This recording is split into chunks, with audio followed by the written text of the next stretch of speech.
हर हर महादेव। तो आज चले গেছি আমরা বাবা ঝাড়েশ্বর মন্দির।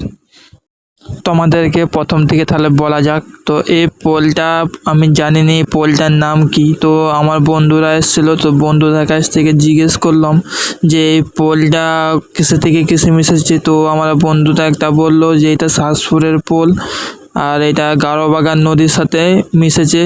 তো তোমরা যদি পোলটার নাম জানো তো অবশ্যই একটা কমেন্ট করবে।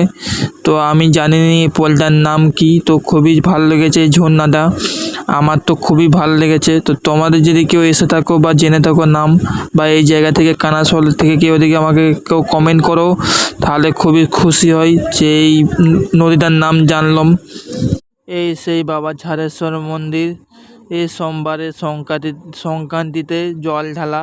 তো এই সেই বাবা ঝাড়েশ্বর মন্দিরে তোমরা কে কে আসবে জল ঢালতে, অবশ্যই এ সোমবারে চলে এসো, লাস্ট সোমবার। চলো তাহলে তোমাদেরকে চারিপাশ ঘুরিয়ে দেখানো যাক। বাবার কাছে যেটা চাই সেটাই পাই। তো বাবার দর্শন সবাই করেছো, আর যারা করনি আমার ভিডিও করে দর্শন করে নাও। তো বাবার এবছর খুবই আয়োজন করে জল ঢালা হচ্ছে। তো তোমরা যদি কেউ চলে আসতে পারো খুবই ভালো। আর একটা কথা বলে দিই ভাই দাদা, তোমরা যেই দেখো আমার যদি কিছু কথাবার্তায় যদি ভুল হয় তো আমাকে প্লিজ ক্ষমা করে দিবে, যা লাস্ট অবধি দেখছো। আরও অনেক কিছু দেখাবো। এই যে সেই মন্দির বরগাছের কাছে, এখানে একটা সাধু বাবা তপস্যা করতো। তো ওই বরগাছটা এখনও কাটেনি। আর এইদিকে যে একটা আশুর গাছ দেখতে পাবে, সে আশুর গাছটাই তোমার হচ্ছে প্রত্যেক দিনে গরু এসে দুধ দিত, ওখান থেকে ঘাস খেত, ওখানে শুয়ে থাকতো একটা গরু। তো এগুলো কেউ জানেনি, তো তোমাদেরকে বলে দিই, ওই যে অনেক দিনের ঘটনা। বাবা ঝাড়েশ্বর মন্দির তোমাদের কেউ এসে যাও তো চলে আসতে পারো। এই বছর খুবই এনজয় তোমাদের জন্য, খুবই এনজয়, আমাদের জন্য খুবই এনজয়। এটি লাস্ট সোমবার বাবা জল ঢালা হবে সংক্রান্তি, এটি লাস্ট সোমবার। তো এইটাই জল ঢালা মেন, আর কোনো জল ঢালা হবে না।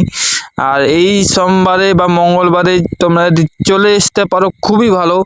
আর এই তারকেশ্বর যদি কেউ এসে গাইস তো তার মন বসে যাবে, মন ঠেলবে না। আর আমারও সেই একই কেস, আমিও এরকম মন বসে গেছে, মনটা একটুকুনো সরেনি। বাবা ঝাড়েশ্বরের মন্দিরে আরও অনেক কিছু দেখার আছে। তো তোমাদেরকে দেখাবো পুকুর, যে পুকুর সবাই দেখার জন্যে এসে।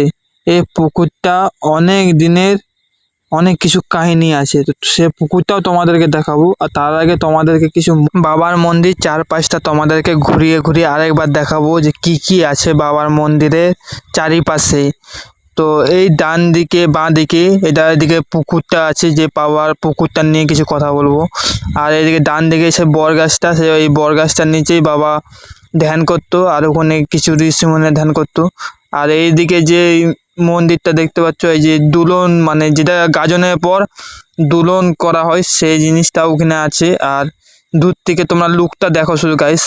তো এরকম লুক ভাই কানাসোলে শুধু বাবা ঝাড়েশ্বরের মন্দিরে পাবে। আর সেই আমাদের একদম পিওর বাবা ভক্ত সার, যাকে এখানে মূর্তি বানিয়ে খুব গোছ করে রেখেছে। ওখানেও জল তুলসী পাতা সবই দেওয়া হয়।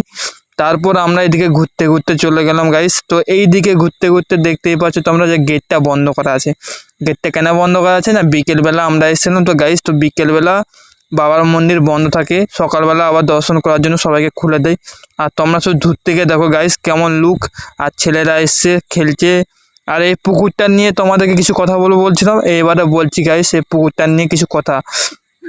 তো এই পুকুরটা ভাই, এই পুকুরটার কিছু একটি কাহিনী আছে, যে এই পুকুরটা একটা গাজন পুরো ডুবে দিয়েছে গাইস। কেমন কি গাজন না, আমাদের যেটা গাজন হয় সেই গাজনটা এই পুকুরটায় ডুবে আছে। একটা পুরোহিত, দুটা ঢাক আর কিছু বাবার ভক্ত সবাইকে ডুবিয়ে রেখেছে একটি গাজন, পুরো একটি গাজন ডুবিয়ে রেখেছে। এই পুকুরটা এলে মধ্যেখানে দেখবে ওটা ঠাকুর নয়, ওটা একটি জাত যাকে বলা হয়। তো ওই জাতটাকে ঠাকুর মনে করো না। আর চারদিক ঘুরে দেখবে, খুবই সুন্দর জায়গা, আমার তো খুবই ভালো লেগেছে। তোমাদের কেমন লেগেছে অবশ্যই মতামত আর লাইক শেয়ার কমেন্ট